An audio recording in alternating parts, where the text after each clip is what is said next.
আর যেতে হবে না রেস্টুরেন্টে, এখন থেকে বাসায় বানিয়ে নিতে পারবেন কেএফসি স্টাইলের এই চিকেন ফ্রাইগুলো।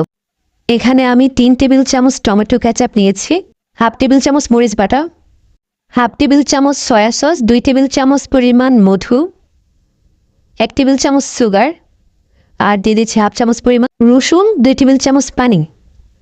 এবার চুলায় এগুলোকে জাল করে একটা সস বানিয়ে নেব।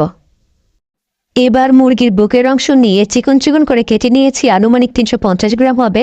1 চা চামচ লবণ, হাফ চা চামচ সাদা গোলমরিচের গুঁড়া, 1 টেবিল চামচ রসুন গুঁড়া, লাল মরিচ 1 চা চামচ পরিমাণ দিয়ে এবার ভালোভাবে হাত দিয়ে মিক্স করে নেব। মিক্স করা হয়ে গেলে একটা র্যাপিং পেপার দিয়ে র্যাপ করে 1 ঘন্টার জন্য রেস্ট রেখে দেব। এবার একটা বাটিতে 100 গ্রাম ময়দা নিয়েছি, 50 গ্রাম কর্নস্টার্চ নিয়েছি, 1 চা চামচ লবণ আর 1 চা চামচ